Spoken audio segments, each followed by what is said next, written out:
ми подібне вже робили. І нафтопереробні комбінати страждали, і нафтобази, і нафтозберігання. Я не знаю, чи зараз уже такий критичний момент протистояння, критичний момент війни, коли вже варто казати так, всі засоби спрямовуємо на те, щоб просто не було бензину і солярки, у росіян рухатися на фронті. І чи такий, це питання, яке я можу адресувати вам і військовим, з якими ми спілкуємося в ефірі, і насправді, чи у нас є засоби, аби такий намір, такий план реалізувати, захиститися таким чином? Це можливо?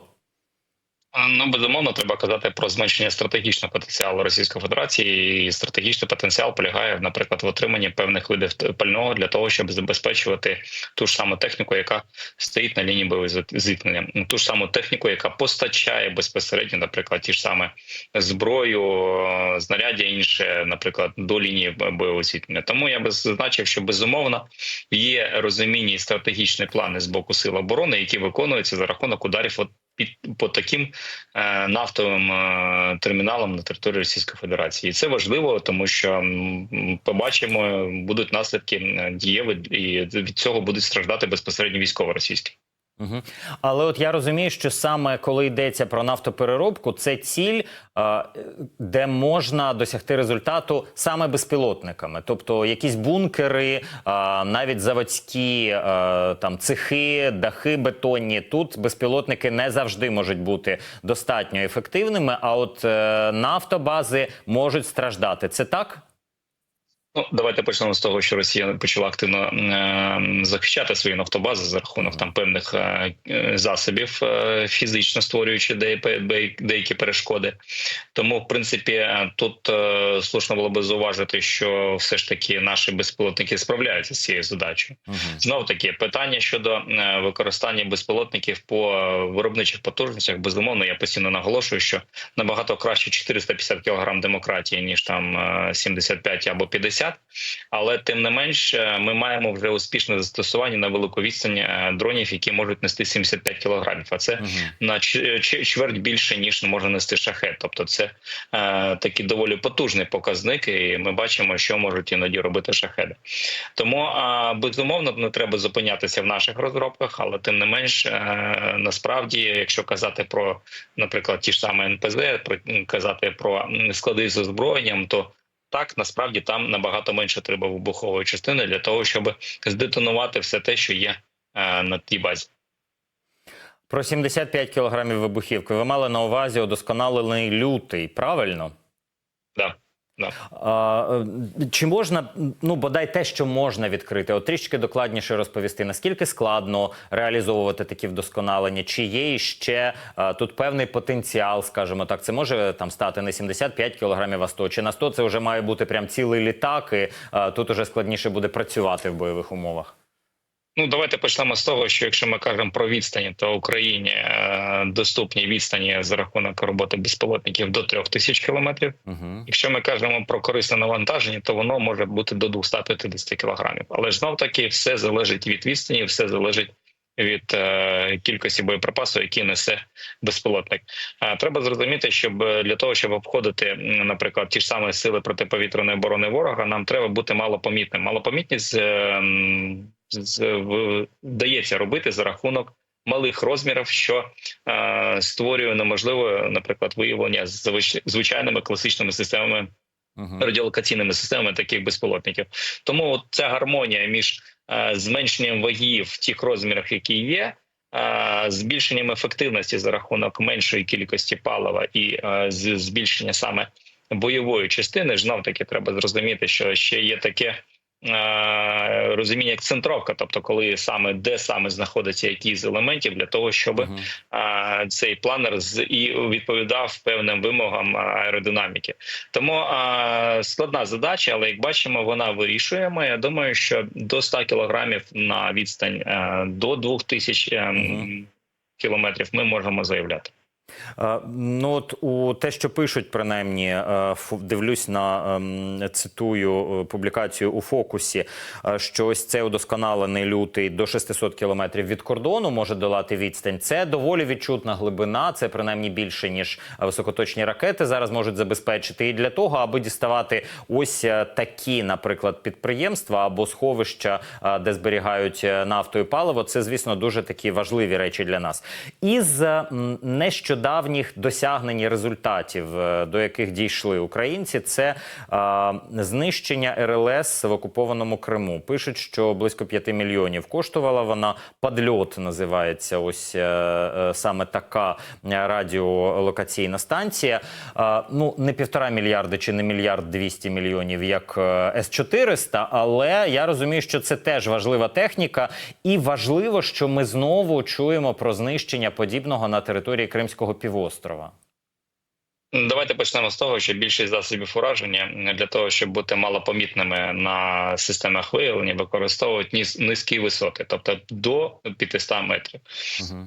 Тому що від 500 метрів працюють класичні системи радіолокації, які можуть відпрацювати з ракетами по цьому засобу.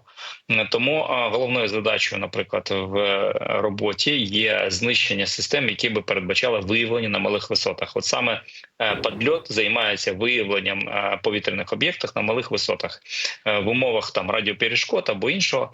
Але тим не менш, тут я би зазначив, що це розв'язує нам руки для використання того озброєння, тих ж самих «Шторм Шедоу», наших безпілотників по території окупованого Криму.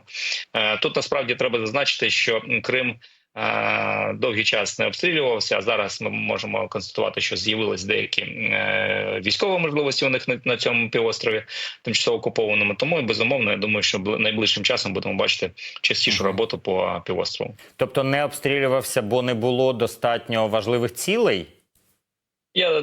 Давайте почнемо з того, що дуже велика кількість засобів протиповітряної оборони стягувалась туди, тому треба було дочекатись накопичення все ж таки, тому що насправді набагато менше використовують його, але тим не менш засобів протиповітряної оборони дуже багато, тому що вони чомусь думають, що Україна активно хоче знищити Кримський або Керченський міст, але я тут завжди кажу, що набагато легше перерізати міст через човен.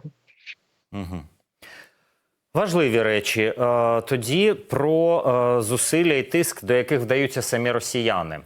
Ми пережили атаки переживаємо фактично щоночі. От нині цієї ночі ворог випустив по Україні 132 ударні безпілотники типу «Шахід» та безпілотники невстановленого типу із різних напрямків. Повітряні сили збили 88 дронів, 41 безпілотник локаційно втрачено через активну протидію РЕБ Сил оборони. Один безпілотник повернувся в Росію.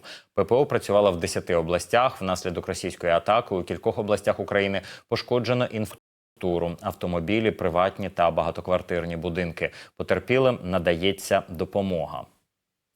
Пане Анатолію, чому деякі атаки комбіновані, а деякі великі, дуже масштабні, але тільки безпілотниками? Це росіяни просто не дають спати українцям? Чи це щось відпрацьовується, якась розвідка, щось намагаються виявити? Для чого ось ці масовані безпілотні атаки? Безумовно, треба зрозуміти, що Росія насправді хоче занурити Україну в тривоги 24/7, занурити в постійне прольот безпілотників. І ми це бачимо за рахунок збільшення виробничих потужностей саме безпілотників. Але якщо ми кажемо безпосередньо про ті безпілотники, які використовуються для нічних атак, ті ж самі «Шахеди», ті ж самі «Гербери», або невстановленого зразка пародії, як ми їх називаємо, вони здебільшого допомагають отримувати певні розвідувальні дані для того, щоб в подальшому планувати масований обстріл. На яких етапах, наприклад, запускати теплові або радіоелектронні пастки на ракетах, для того, щоб оминати можливості ударів з боку наших сил оборони, тобто з мобільних груп, навіть з розрахунків ПЗРК. Тому я би зазначив, що вони збирають активно розвідувальні дані. Давайте пригадаємо, що там є і можливості щодо мобільного зв'язку, там є і ставили старлінки, і мобільний зв'язок навіть був з картками іноземних операторів. Але тим не менш, слушно було би зауважити, що, наприклад, в шахеді є модуль, який дозволяє зрозуміти, що по ньому працює засіб радіоелектронної боротьби. Тобто, все це накопичування даних для того, щоб в подальшому використовувати їх для масованих обстрілів крилатими ракетами. І вчорашній приклад був зрозумілий, тому що на деяких етапах відпрацьовували пастки на ракетах, що не давало нашим мобільним групам відпрацювати активно по цих ракетах. Тому ворог навчається, ворог використовує набагато більше таких цікавих змін в своїх ракетах. Але тим не менш, слушно було би зауважити, що от вчора була використана ракети Х-55, це старі радянські ракети. І це важливо взяти до уваги, тому що насправді це показує певну проблематику в наявному озброєнні. Хоча, як ми бачимо, диктатор Путін хизується, що вони виробляють більше, ніж всі країни НАТО. Угу. Вчорашня атака дуже велика за кількістю, не найбільша протягом війни, але дуже велика за кількістю засобів, які використовувала Росія, і дуже велика за збиттям. Тобто фактично там із 180 понад 140 знищено було цих цілей, але щось долетіло і зафіксовано 12 влучань. І з одного боку величезна ефективність роботи української ППО. Ну, правда, цифри вражають, як багато всього не реалізувала Росія. З іншого боку, в різних місцях все ж таки змогли дістатися, особливо в не найбільших центрах, я так розумію, до об'єктів енергетики, але це впливає на стабільність енергетичної системи загалом, тому що все ж таки відключення превентивні енергетики вчиняють для того, аби якось уберегти від коливань критичних напруги. І, власне, далі є відключення там іноді тисяч, іноді десятків тисяч абонентів в деяких областях від електропостачання на кілька годин, на добу, саме через ураження. Тут можливо діяти ще ефективніше чи ні?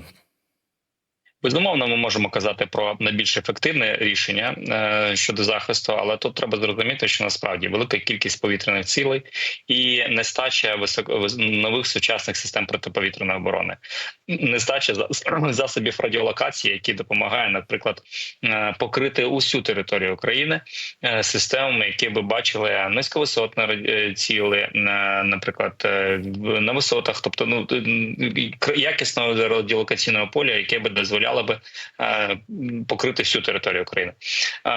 Нестача ця пов'язана, знов таки, ми бачимо, як нам передають західні партнери, ми бачимо те, що в нас є в наявності.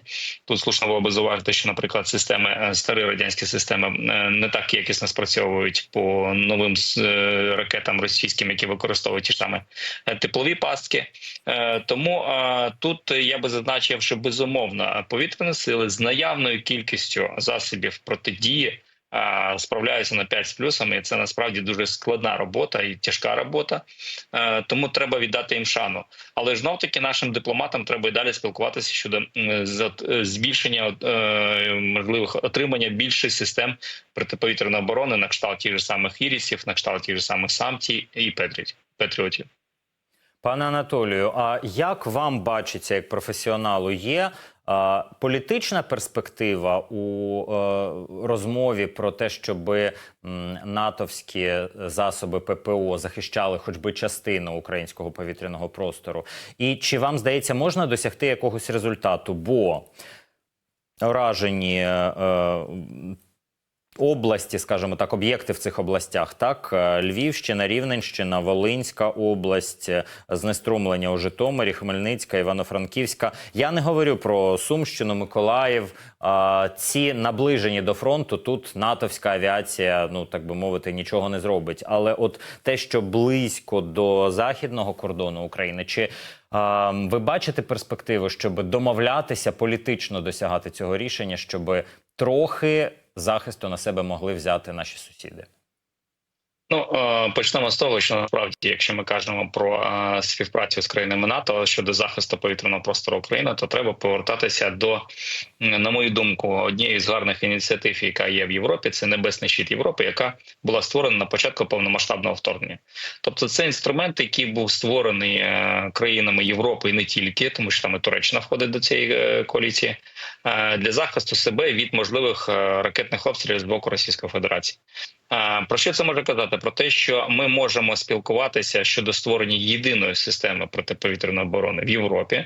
Це не буде НАТО, це не буде там Євросоюз, це просто об'єднання деяких країн, які хочуть захистити себе. Ми можемо підняти питання щодо, А от наприклад, можна запитати, закриття. я розумію, що ви акцентуєте, що це не НАТО і не Євросоюз, що так легше приєднатися до цієї системи, що нам не треба бути членом НАТО для того, щоб мати змогу стати частиною такої системи захисту.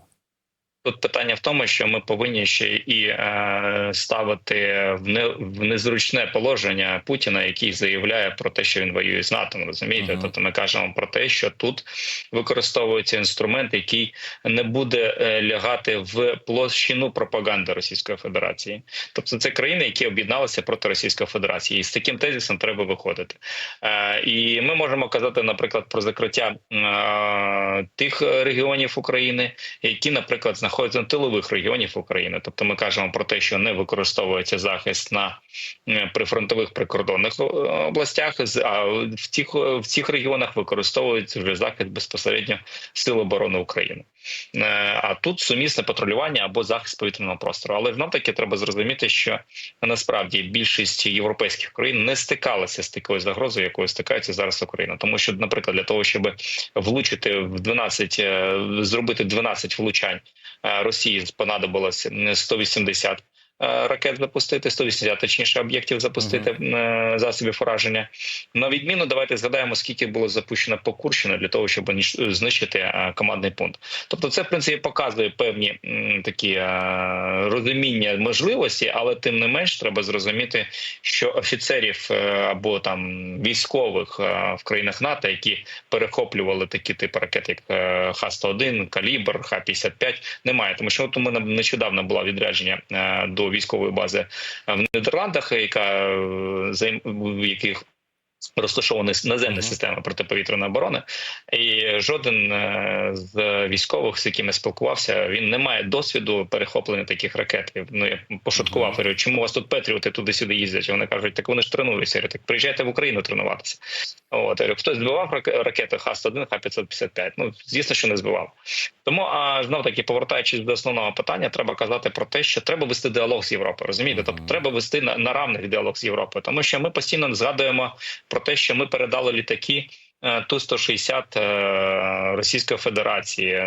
Це безумовно, да, але ж питання, ці літаки вироблялись, наприклад, на заводі в Казані. Чи могли б ми їх зараз обслуговувати? Ми зараз не можемо обслуговувати Сухой і МіГ, тому що це більшість компонентів виробляється в Російській Федерації. Якщо ми кажемо про Будапештський меморандум, якому в цьому році 30 років, то давайте зрозуміємо, що в 30 років ти мусиш жити без мами і заробляти сам гроші. Тому тут ми кажемо про те, що треба активізувати свої можливості. У нас є певні напрацювання, дуже гарне напрацювання, технологічне рішення, які дозволяють забезпечити сили оборони. Але дуже неприємно чути, коли задають питання, що ви можете розказати про ті дрони, які пообіцяли Сполучені Штати для перехоплення, наприклад, ті ж самих шахедів. У нас є прекрасні FPV зенитні дрони, які знищили і унеможливили використання, наприклад, ті ж самих ланцетів. Тому треба казати про розвиток власних систем озброєння і спілкуватися з західними партнерами на рівні партнерства, тобто пропонувати їм технології, обмін технологіями, а не так, що як вони приїжджають до нас на наші хакатони, а потім повертаються з тими рішеннями, які вони у нас підслухали. Пане Анатолію, а скажіть, а зацікавлені от на рівні якраз воєнних виконавців, військових, так, ну, власне, у навчанні, у досвіді, який є в Україні, ви от акцентуєте увагу, що насправді німецькі, французькі, там, шведські військові не перехоплювали російські ракети, немає у них такого досвіду, але разом з тим німецька розвідка от зараз викочує черговий свій прогноз, що за кілька років Росія буде обов'язково воювати з якоюсь із країн НАТО, тобто воювати їм доведеться. Якщо це так, вони ж, мабуть, мають бути зацікавлені у цьому досвіді.